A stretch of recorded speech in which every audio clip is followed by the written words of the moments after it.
Hello everyone, start करते हैं environment की रिवीजन सीरीज़ यूपीएससी 2026 के लिए, प्रीलिम्स के लिए। तो बायोस्फेयर आज का टॉपिक है और इसके बाद की सारी टॉपिक्स को हम कवर करने वाले हैं और इससे पहले की सारी टॉपिक्स जो है कवर हो चुकी है, तो आप प्लेलिस्ट में जाकर देख सकते हैं। ठीक है, सो स्टार्ट करते हैं बायोस्फेयर को। तो बायोस्फेयर कहने का क्या मतलब है? Lithosphere means land, hydrosphere means water और एटमॉस्फेयर मीन्स एयर। तो जब ये तीनों जो है मिलते हैं तो हम कहते हैं बायोस्फेयर। ठीक है, तो ये क्या है? बायोस्फेयर जोन ऑफ लाइफ है अर्थ पे, जहाँ पे लैंड, वाटर और एयर इंक्लूड होता है। ठीक है, इंटीग्रेट करता है लैंड, ठीक है, लिथोस्फेयर, हाइड्रोस्फेयर मीन्स वाटर और एटमॉस्फेयर मीन्स एयर। ठीक है, और इसमें इंक्लूड होता है लिविंग ऑर्गेनिजम्स प्लस जो डेड ऑर्गेनिक मैटर होता है वो भी बायोस्फेयर में इंक्लूड होता है। ठीक है, और ये बायोस्फेयर जो है ना, ये इंपॉर्टेंट पॉइंट है। जो एक्सट्रीम जोन होता है जैसे कि पोल्स हो गया, हाई माउंटेन्स हो गया, डीप ओशंस हो गया, यहाँ पे बायोस्फेयर एब्सेंट होता है। तो अगर आपको ये स्टेटमेंट कहीं दिख जाए कि बायोस्फेयर जो है एब्सेंट है एक्सट्रीम जोन में, जैसे कि पोल्स में, हाई माउंटेन्स में, डीप ओशंस में, तो आप कहेंगे कि ऐसा नहीं है, बायोस्फेयर तो होगा, पर नहीं, बायोस्फेयर वहाँ नहीं है। तो ये स्टेटमेंट क्या हो रहा है? सही हो रहा है। ठीक है, क्योंकि बायोस्फेयर होने के लिए क्या चाहिए? लिथोस्फेयर, लैंड, हाइड्रोस्फेयर, वाटर और एटमॉस्फेयर, एयर, सबका इंटीग्रेट होकर बायोस्फेयर बनता है।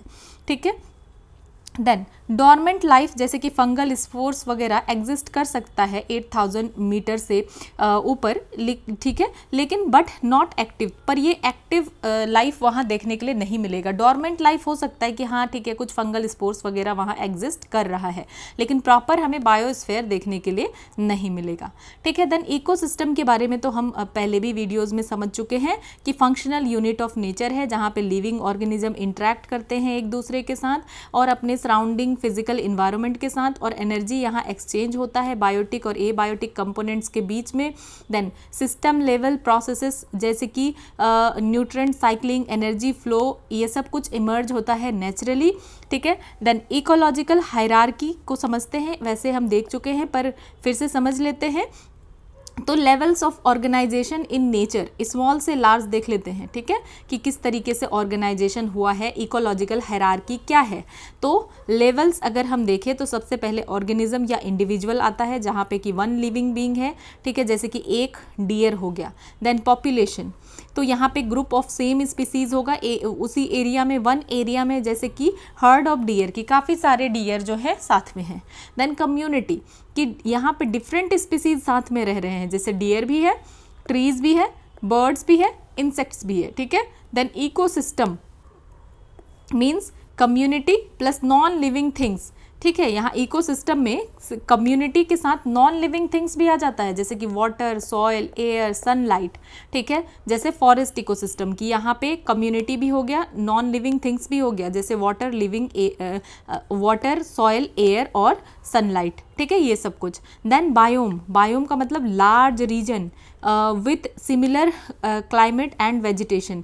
तो लार्ज रीजन में क्या देखने के लिए मिल रहा है कि क्लाइमेट, वेजिटेशन यहाँ पे क्या है? सब सेम है, जैसे कि डेजर्ट, जैसे टुंड्रा, जैसे ट्रॉपिकल रेन फॉरेस्ट। तो यहाँ पे क्लाइमेट और वेजिटेशन एक जैसा देखने के लिए मिलेगा, और ये काफ़ी बड़ा रीजन होता है बायोम। तो हायरार्की में हमने क्या देखा कि पहले ऑर्गेनिज्म या इंडिविजुअल है, उसके बाद उससे बड़ा पॉपुलेशन हमें देखने के लिए मिलेगा। देन पॉपुलेशन में कम्युनिटी, उसके बाद बड़ा, कम्युनिटी में काफ़ी सारा डिफरेंट स्पीसीज साथ में रहेंगे। देन हमें देखने के लिए मिलेगा इकोसिस्टम। ठीक है, देन उससे भी बड़ा हमें देखने के लिए मिलता है बायोम। ठीक है, इससे भी बड़ा हमें क्या देखने के लिए मिलता है? बायोम देखने के लिए मिलता है। देन बायोस्फेयर, इस बायोम से बड़ा बायोस्फेयर, जहाँ पे entire earth where life exist, कि यहाँ पे लाइफ एग्जिस्ट करता है। ठीक है, ऑल इकोसिस्टम्स जो है, इसमें जितना इकोसिस्टम है सब कंबाइन, तो हम काफ़ी बायोस्फेयर क्या है? एंटायर अर्थ, जहाँ जहाँ लाइफ एग्जिस्ट कर रहा है वहाँ हम कह रहे हैं कि वो बायोस्फेयर है। मतलब इस पूरे अर्थ में जहाँ जहाँ लाइफ एग्जिस्ट कर रहा है, जिस भी पोर्शन में, वो क्या है? बायोस्फेयर है। क्योंकि लाइफ को एग्जिस्ट करने के लिए क्या चाहिए? वाटर चाहिए, एयर चाहिए, लैंड चाहिए, और जब ये तीनों चीज़ है तभी लाइफ एग्जिस्ट कर रहा है, और लाइफ एग्जिस्ट कर रहा है तो वो बायोस्फेयर है। तो बायोस्फेयर है या नहीं, इसके लिए सिंपल सी चीज़ याद रखना है कि कहाँ पे लाइफ एग्जिस्ट करता है और कहाँ नहीं। ठीक है, देन अब कुछ प्रिंसिपल समझ लेते हैं इकोलॉजी का, एडेप्टेशंस के बारे में और एग्जाम्पल्स के साथ देख लेते हैं। तो एडेप्टेशन का क्या मतलब है? एडेप्टेशन मतलब हो गया एक ट्रेट, ठीक है, अपीयरेंस, बिहेवियर, स्ट्रक्चर और फंक्शन, ठीक है, enabling an organism to survive and reproduce in a particular environment. तो एडेप्टेशन का सिंपल सा ये मतलब है कि उस इन्वायरमेंट में उसका किसी भी ऑर्गेनिज्म का एक ट्रेट होता है, मतलब उसका अपीयरेंस, बिहेवियर, स्ट्रक्चर या फंक्शन होता है जिसकी वजह से ऑर्गेनिज्म उस इन्वायरमेंट में सर्वाइव कर सकता है। हर ऑर्गेनिज्म हर इन्वायरमेंट में सर्वाइव कर सकता है क्या? नहीं। तो उसका कुछ पर्टिकुलर चीज़ है, ट्रेट है, जो कि वो वही ऑर्गेनिज्म उस इन्वायरमेंट में सर्वाइव कर सकता है, रिप्रोड्यूस कर सकता है। तो अब समझते हैं एडेप्टेशन कितने तरीके का होता है और कैसे ऑर्गेनिज्म एडेप्ट करते हैं। सबसे पहले है मॉर्फोलॉजिकल एडेप्टेशन, ठीक है। तो अगर हम डेजर्ट में, मरुस्थल में या देखें प्लांट को, ठीक है, डेजर्ट वाले एरिया में, तो यहाँ हमें क्या देखने के लिए मिलता है? क्योंकि सबसे पहले आप यहाँ का फीचर समझिए कि होता क्या है, यहाँ पे क्लाइमेट कैसा है। तो गर्मी बहुत है, ठीक है, धूप बहुत है। तो यहाँ पे क्या है, जो भी प्लांट है, पौधे हैं, जो भी रह रहे हैं, उनको पानी की कमी होती है। तो इसीलिए हमें देखने के लिए मिलता है कि थिक क्यूटिकल है और सनकेन स्टोमेटा है, ताकि उनका जो है ट्रांसपायरेशन कम से कम हो सके। मीन ट्रांसपायरेशन मतलब क्या कि जो वाटर रिलीज किया जाता है पत्तों के द्वारा, ठीक है, एक तरीके से स्वेटिंग है प्लांट का, तो उसको कम से कम किया जा सके ताकि उनके लिए वाटर बच सके। देन जैसे एक ओपनसिया, ठीक है, एक जैसे प्लांट है, तो लीव्स रिड्यूस टू स्पाइंस, ठीक है, तो इसके जो पत्ते होते हैं ना, बिल्कुल कांटेदार स्पाइंस की तरह हो जाते हैं, ठीक है। और स्टेम बनता है फोटोसिंथेटिक, क्योंकि जो पत्ता है वो तो बिल्कुल कांटेदार बन गया है, एकदम स्पाइन की तरह। तो यहाँ पे जो फोटोसिंथेसिस कौन कर रहा है? तो तना कर रहा है, ठीक है। तो ये याद रखना है कि डेजर्ट के प्लांट ऐसा क्यों करते हैं? क्योंकि पानी कम से कम लॉस हो, वरना तो वो सर्वाइव ही नहीं कर पाएंगे। अगर ऐसा नहीं होता तो डेजर्ट में हमें एक भी प्लांट देखने के लिए नहीं मिलता, ठीक है। देन कोल्ड क्लाइमेट मैमल्स, ठीक है। तो जो कोल्ड क्लाइमेट मैमल्स हैं, इनका हमें देखने के लिए मिलता है कि शॉर्टर ईयर है और लिम्स है, लिम्स पैर, ठीक है, और ईयर मतलब कान, छोटे छोटे कान हैं, छोटे लिम्स है। अब ऐसा क्यों है? ताकि वो हीट लॉस को रिड्यूस कर सके, कम कर सके। एलेंस रूल कहता है ऐसा, ठीक है। तो ये एलेंस रूल है, याद रखना है आपको कि आखिर कोल्ड क्लाइमेट मैमल्स ऐसे क्यों हैं, इनके कान छोटे हैं, पैर छोटे हैं, ऐसा क्यों है? ताकि हीट लॉस कम से कम हो सके, इसीलिए उनके कान छोटे हैं, लिम्ब छोटे हैं, क्योंकि वो तो ऑलरेडी कोल्ड क्लाइमेट है और वहाँ अगर ज़्यादा से ज़्यादा हीट लॉस होगा तो फिर क्या होगा? फिर तो उनके कान फिर तो वो जी नहीं पाएंगे, ठीक है। इसीलिए उनके कान और पैर छोटे होते हैं। तो अगर आप उल्टा देखें तो क्या आपने नोटिस किया है कि कैमल के लेग कितने बड़े बड़े होते हैं, ठीक है, कितने ऊंचे ऊंचे होते हैं? क्यों होते हैं? सेम उसका उल्टा, क्योंकि यहाँ पे हमने देखा कि शॉर्टर ईयर, छोटे कान और छोटे लिम्ब क्यों हैं? ताकि हीट लॉस को रोका जा सके, ठीक है। और वहाँ पे इतना ज़्यादा हीट है कि वो चाह रहे हैं कि हीट लॉस हो, इसीलिए हमें कैमल में देखने मिलता है कि इस तरीके का कैमल के लेग्स इतने लंबे लंबे होते हैं और उनका पैर की बनावट ऐसे होता है कि वो डेजर्ट वाले एरिया में चल सके। तो यही होता है एडेप्टेशन। देन एलिफेंट का अगर हम देखें तो इनका क्या है? बहुत बड़े बड़े कान हैं। हाथियों का आपने देखा होगा, बहुत बड़ा बड़ा कान है। आखिर ऐसा क्यों है? तो वो यूज़ करते हैं कान को हीट को डिसिपेट करने के लिए, ठीक है। क्योंकि एलिफेंट के बारे में ये याद रखना कि एलिफेंट में पसीना नहीं होता है, दे डोंट स्वेट। तो अगर वो स्वेट नहीं करते हैं, उनका पसीना नहीं होता है, तो उनका हीट कैसे लॉस होगा? तो वो उनके बड़े बड़े कान होते हैं और वो बड़े बड़े कान को जैसे फ्लैप करते हिलाते हैं तो फिर हीट कम हो जाता है, ठीक है। तो ये सब क्या है? ये हुआ मॉर्फोलॉजिकल एडेप्टेशन की उनके कान बड़े हैं, पैर छोटे हैं, ठीक है, या जो है सनकिन स्टोमेटा है। तो प्लांट में ही पूरा का पूरा बदलाव हो गया या एनिमल में ही पूरा का पूरा चेंजेस हो गया। देन अब देखते हैं फिजियोलॉजिकल एडेप्टेशन। तो जो कंगारू रैट है, ठीक है, नॉर्थ अमेरिकन डेजर्ट में मिलता है। तो नो ड्रिंकिंग वाटर नीडेड, तो इनको पानी पीने की ज़रूरत नहीं है, क्योंकि इनको पानी कैसे मिल जाता है, फैट ऑक्सीडेशन से मिल जाता है, और ये प्रोड्यूस करते हैं कंसंट्रेटेड यूरिन। ताकि कंसंट्रेटेड यूरिन क्यों प्रोड्यूस करते हैं, ताकि वाटर को बचाया जा सके, कंजर्व किया जा सके, ठीक है। तो जो भी आपको डेजर्ट में एनिमल दिखेगा तो उसके पास ये कैपेसिटी तो ज़रूर है कि वो उस हीट से किसी न किसी तरीके से फाइट कर सके, तभी वो सर्वाइव कर रहे हैं। वैसे एनिमल आपको वहाँ देखने ही नहीं मिलेगा जो उस हीट से ना लड़ सके। अगर वो ना लड़ सकेंगे तो फिर वो एक्सटिंक्ट हो जाएंगे, ठीक है। तो यहाँ पे वो क्या देखने के लिए मिलता है कंगारू रैट में, कि ये प्रोड्यूस करते हैं कंसंट्रेटेड यूरिन ताकि कंजर्व किया जा सके वाटर को, ठीक है। The body removes waste using very little water. तो होता क्या है कि बॉडी से आखिर वेस्ट कैसे, यूरिन के थ्रू तो वेस्ट निकलता है, तो उनकी बॉडी में धीरे धीरे ऐसे अडेप्ट कर लेते हैं कि वो वेस्ट को रिमूव करते हैं बहुत कम पानी के मदद से ही। इसीलिए so the urine has less water and more waste. तो इनके यूरिन में क्या होता है, कंसनट्रेटेड यूरिन है कि पानी बहुत कम है और वेस्ट बहुत ज़्यादा है, ठीक है। देन हाइपर थर्मोफाइल्स, एग्जाम्पल है आर्के बैक्टीरिया। तो समझते हैं ये जो है थ्राइव कर सकते हैं 60 डिग्री सेल्सियस टेम्परेचर में भी, इसीलिए ये हॉट स्प्रिंग्स और डीप सी वेंट्स में पाए जाते हैं आर्के बैक्टीरिया, ठीक है। ऐसे 60 डिग्री सेल्सियस जो है टेम्परेचर तो काफ़ी ज़्यादा हुआ, लेकिन ये सर्वाइव कर सकते हैं, इसीलिए हॉट स्प्रिंग्स में और डीप सी वेंट्स में भी पाए जाते हैं, ठीक है। देन अब देखते हैं बिहेवियर में बदलाव। ये तो हमने देखा, एक तो हमने देखा कि बनावट में ही बदलाव हो गया मॉर्फोलॉजी में, दूसरा हमने देखा कि फिजियोलॉजी में फंक्शन में बदलाव, तीसरा हमने देखा देख रहे हैं हम कि बिहेवियरल एडेप्टेशन, ठीक है। बिहेवियरल एडेप्टेशन कहने का मतलब है कि yes, migration to less stressful habitat, मतलब क्या करते हैं कि अब अपने बिहेवियर में ही बदलाव लेकर के आ जाते हैं। तो ये जब क्या करते हैं, जब भी इनको प्रॉब्लम होता है तो लेस स्ट्रेसफुल हैबिटाट में चले जाते हैं, हार्श कंडीशन में।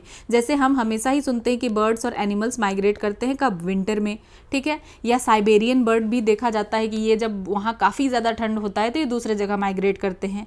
तो ये बिहेवियरल एडेप्टेशन से। देन अब फिजियोलॉजिकल एडेप्टेशन में एक है एक्लीमेटाइजेशन। तो एक्लीमेटाइजेशन क्या है समझते हैं।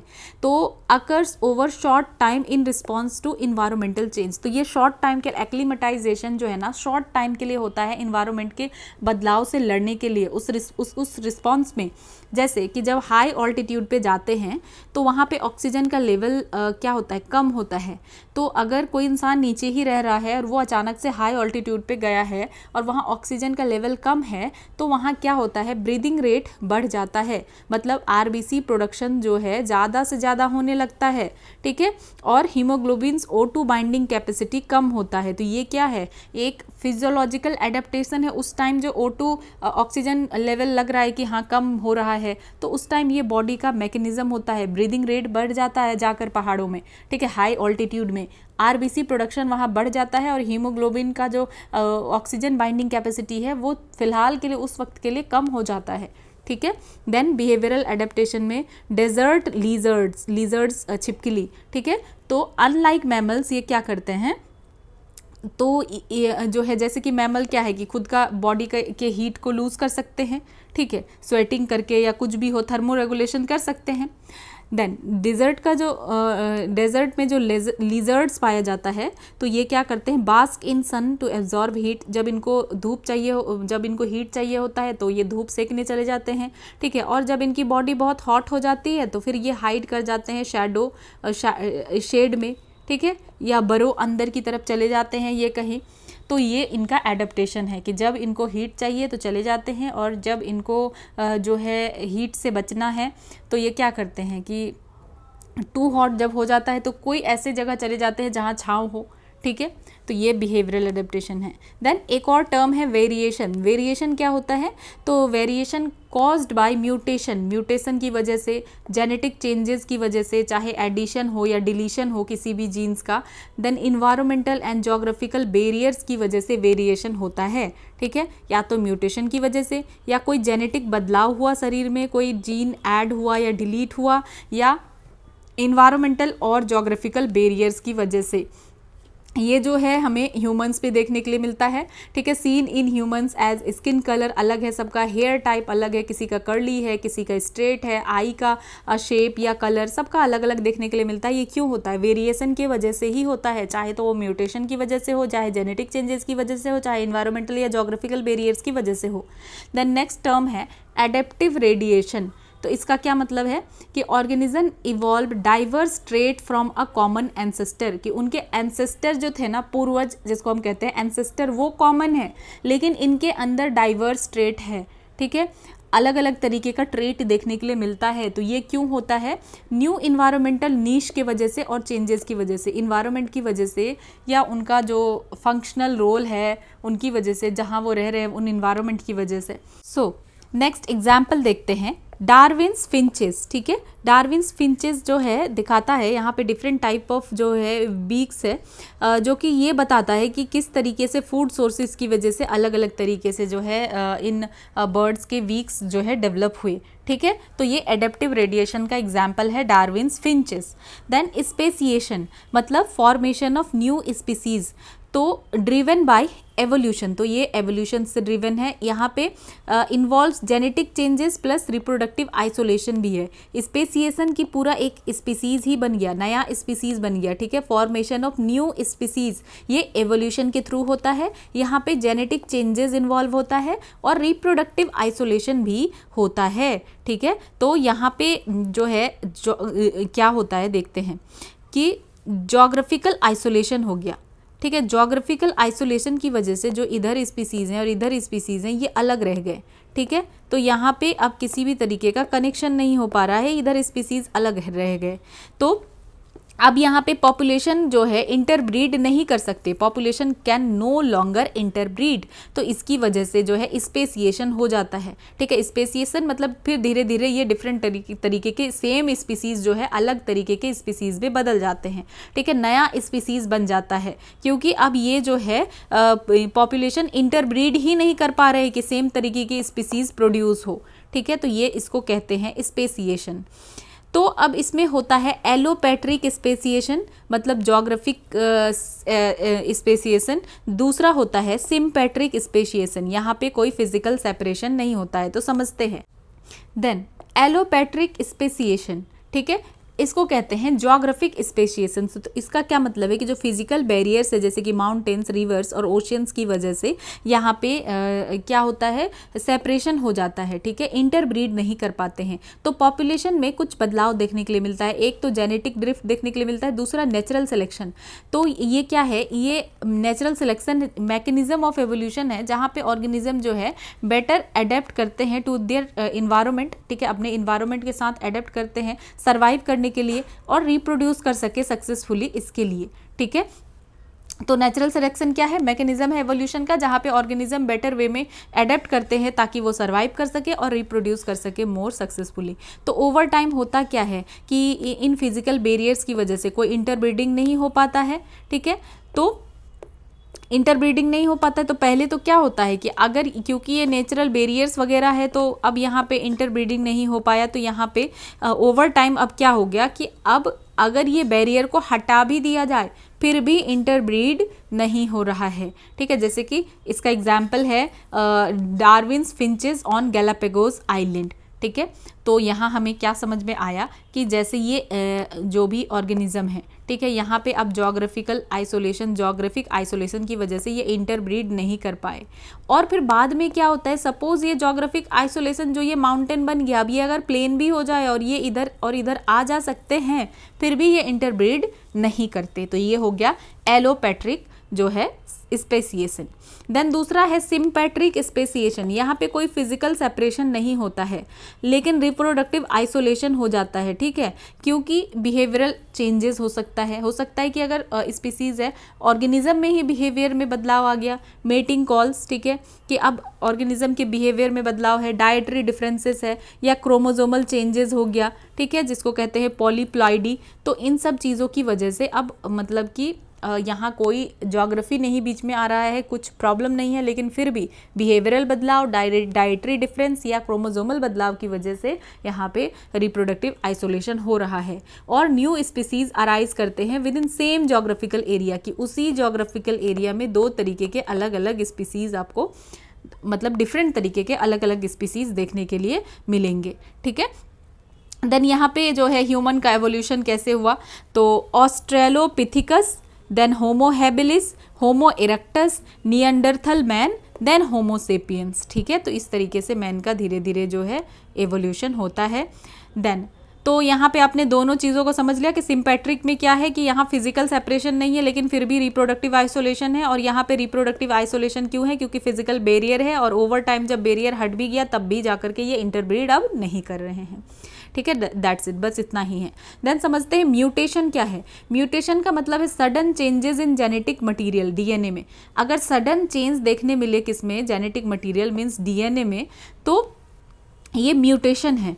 और ये क्यों हो सकता है, अगर रेप्लिकेशन में कोई एरर हो जाए या ड्यू टू रेडिएशन या केमिकल्स के वजह से भी हो सकता है डीएनए में बदलाव।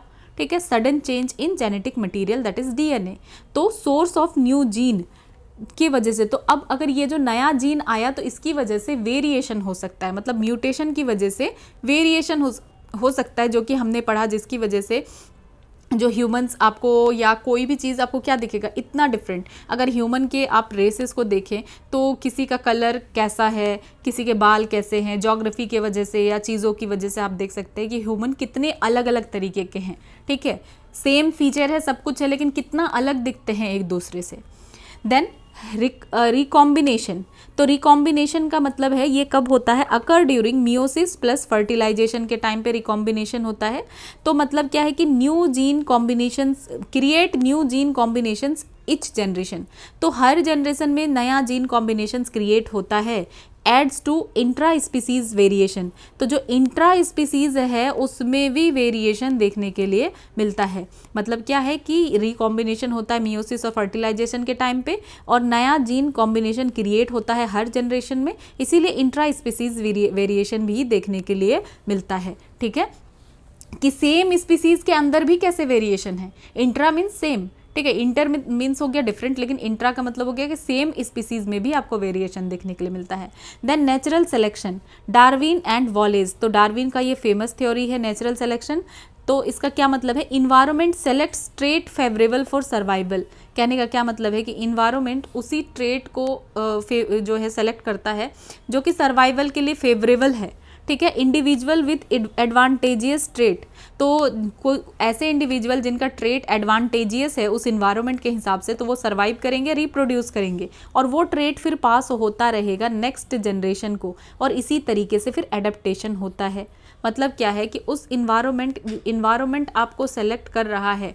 ठीक है, इन्वायरमेंट क्या कर रहा है, सेलेक्ट कर रहा है ट्रेट्स, वैसे ट्रेट्स को जो फेवरेबल है सर्वाइवल के लिए। ठीक है, जो ज़रूरी है सर्वाइवल के लिए, और जिसके पास भी वो एडवांटेजियस ट्रेट है तो वो सर्वाइव कर जाएगा। जैसे कि हम देख पा रहे हैं काफ़ी सारे इन्वायरमेंट में कि अगर वहाँ बहुत ज़्यादा हीट है तो किस तरीके से जो है चेंजेस हो रहा है, तो जो जिनके पास वैसा ट्रेट है तो वो सर्वाइव कर जाते हैं और अदर नहीं कर पाते हैं, इसीलिए धीरे धीरे एक्सटिंक्ट भी होता है, एक्सटिंक्शन भी हमें देखने के लिए मिलता है। देन एवोल्यूशन, एवोल्यूशन का मतलब है gradual changes in living organism over generation. तो एवोल्यूशन कोई एक दिन में नहीं हो जाएगा, तुरंत नहीं हो जाएगा, ग्रेजुअल चेंज होगा, मतलब धीरे धीरे बदलेगा ये लिविंग ऑर्गेनिज्म में, जनरेशन बाय जनरेशन ये पास ऑन होता रहेगा, धीरे धीरे बदलाव होगा। तो ये चार्ल्स डार्विन के द्वारा जो है प्रपोज किया गया 1859 में उनके बुक में on the Origin of Species. तो driven by process like natural selection, तो एवोल्यूशन कैसे होता है, नेचुरल सिलेक्शन की वजह से, म्यूटेशन की वजह से, जेनेटिक ड्रिफ्ट की वजह से, जीन फ्लो की वजह से। तो अब कुछ कॉन्सेप्ट है एवोल्यूशन में देख लेते हैं। तो सबसे पहले नेचुरल सिलेक्शन कि organisms with favourable traits survive and reproduce, कि ऐसे ऑर्गेनिज्म जिसका कुछ फेवरेबल ट्रेट्स है वो सर्वाइव करेंगे, रिप्रोड्यूस करेंगे। देन वेरिएशन, ठीक है, कि जो है जीन्स में डिफरेंसेस देखने के लिए मिलता है, अंतर देखने के लिए मिलता है विद इन अ पॉपुलेशन, की उसी पॉपुलेशन में अगर आप देखें तो बहुत सारा डिफरेंसेस देखने के लिए मिलेगा कि हर कोई बिल्कुल अलग अलग है। देन म्यूटेशन, तो डीएनए में जो किसी तरीके का रैंडम चेंज है वो म्यूटेशन है, और इसी की वजह से जेनेटिक वेरिएशन होता है। ठीक है। देन स्पेसिएशन का मतलब है कि नया स्पीसीज ही बन गया एग्जिस्टिंग स्पीसीज से, कि जो एक स्पीसीज है उससे फिर डिफरेंट टाइप का स्पीसीज प्रोड्यूस हो गया। Then adaptation, traits that improve survival in specific environment, कि ऐसा ट्रेट जो कि क्या करता है, सर्वाइवल को इम्प्रूव करता है किसी भी स्पेसिफिक इन्वायरमेंट में, ठीक है। देन अब एवोल्यूशन का टाइमलाइन देख लेते हैं। तो 3.5 billion years ago first life forms, ठीक है। सिंपल यूनिसेल्यूलर ऑर्गेनिज्म कब बना, 3.5 billion years ago. Then 2.1 billion years ago appearance of eukaryotic cell. तो जो है मेरे साइंस एंड टेक्नोलॉजी वाले क्लासेस में मैंने यूकैरियोटिक एंड प्रोकैरियोटिक सेल्स के बारे में भी बताया है। तो सबसे पहले यूकैरियोटिक सेल्स देखने के लिए कब मिला, 2.1 बिलियन ईयर्स अगो। तो लाइफ वाला आपको याद रखना चाहिए, first life forms 3.5 billion years ago. Then 600 million years ago multicellular organism emerge होना शुरू हुए। Then 500 million years ago vertebrates आना स्टार्ट हुआ, अपीयर हुआ। Then 360 million years ago amphibians. Then 250 million years ago reptiles. तो पहले आपको क्या दिखा कि पहला लाइफ फॉर्म आया, फिर eukaryotic cell, then multicellular organisms, then vertebrates, ठीक है। मल्टी सेल्यूलर के बाद ही वर्टिब्रेट्स, फिर एम्फीबियंस जो कि लैंड में भी रहते हैं, पानी में भी रहते हैं, ठीक है। देन रेप्टाइल्स, ठीक है, 250 million years ago. Then 200 million years ago mammals evolve होते हैं, amphibians, then reptiles, then mammals, ठीक है। Amphibian, reptiles, then mammals. Then 65 million years ago extinction of dinosaur, ठीक है, डायनासोर का एक्सटिंक्शन हो जाता है और राइज ऑफ मैमल्स देखने के लिए मिलता है। Then 2.5 million years ago early human, ठीक है, जीनस होमो इवॉल्व होते हैं। Then 3 lakh years ago Homo sapiens appear होते हैं। कितने साल पहले, 3 lakh years ago Homo sapiens जो है अपीयर होते हैं, इस बात को ध्यान रखना है। तो यहाँ पे 3.5 billion years ago first life form, 2.1 billion years ago फिर eukaryotic, then multicellular, then vertebrates, then amphibians, then reptiles, then mammals. Then dinosaur का, मैमल्स के इवॉल्व होने के बाद डायनासोर का एक्सटेंशन होता है और मैमल्स का और भी ज़्यादा राइज होता है। देन अर्ली ह्यूमंस, ठीक है। Then homo sapiens 3 lakh years ago. Then next देख लेते हैं कुछ बेसिक्स, ठीक है। तो वर्टिब्रेट्स हम किसको कहेंगे, तो एनिमल्स विद ए बैकबोन और स्पाइन। तो ऐसे एनिमल्स जिनका बैकबोन होगा और स्पाइन होगा हम कहेंगे वर्टिब्रेट्स, और ये फाइलम कोर्डेटा से बिलोंग करते हैं, ठीक है, जैसे कि fish, amphibians, reptiles, birds, mammals. तो इनके पास क्या है, वर्टिब्रा है, बैकबोन है, इसीलिए हम कहते हैं वर्टिब्रेट्स। देन एम्फीबियंस, ठीक है, ये बोथ जो है वाटर में भी रहेंगे और लैंड में भी रहेंगे, कोल्ड ब्लडेड होते हैं एम्फीबियंस, ठीक है। और इसका स्किन कैसा होगा, मॉइस्ट होगा। और जो एक फीचर है कि ये एग ले कहाँ करेंगे, वाटर में, ठीक है। और ये ब्रीथ कैसे करेंगे, स्किन से भी और लंग्स से भी, जैसे कि फ्रॉग्स, टोड्स, सैलमेंडर्स, ठीक है। देन रेप्टाइल्स भी कोल्ड ब्लडेड लैंड एनिमल्स होते हैं और इनका ड्राई और स्केली स्किन होता है, और ये एग कहाँ पे देंगे, लैंड में ही एग ले करते हैं और लंग से ब्रीथ करते हैं। और जो एम्फीबियंस है लंग से और स्किन से, दोनों से। रेप्टाइल्स का एग्जाम्पल है स्नेक्स, लिजर्ड्स, क्रोकोडाइल्स, टर्टल्स, ठीक है। देन मैमल्स, ठीक है, वार्म ब्लडेड और हैव हेयर और फर, ठीक है। तो मैमल्स क्या होते हैं, वार्म ब्लडेड होते हैं जिनका कि हेयर और फर है। और female produces milk to feed young. और यहाँ पे मैमल्स में क्या होता है कि फीमेल जो है मिल्क प्रोड्यूस करती है ताकि यंग वन को फीड किया जा सके। और मैमल्स वार्म ब्लडेड होता है, हेयर और फर हो सकता है। और most give birth to live young, ठीक है। तो ज़्यादातर मैमल्स में क्या देखा जाता है कि ये एग ले नहीं करते और मोस्टली ये यंग वन को डायरेक्ट बर्थ देते हैं, ठीक है। और ये मैमल्स के पास डेवलप्ड ब्रेन होता है, ठीक है। कुछ एक्सेप्शंस हैं कि कुछ मैमल भी जो है एग ले कर सकते हैं, बट जनरली जो है मोस्टली यही होता है कि वो यंग वन को बर्थ देते हैं। देन इसका एग्जाम्पल्स है मैमल्स का ह्यूमन, टाइगर्स, डॉग्स, वेल्स भी याद रखना है मैमल्स है।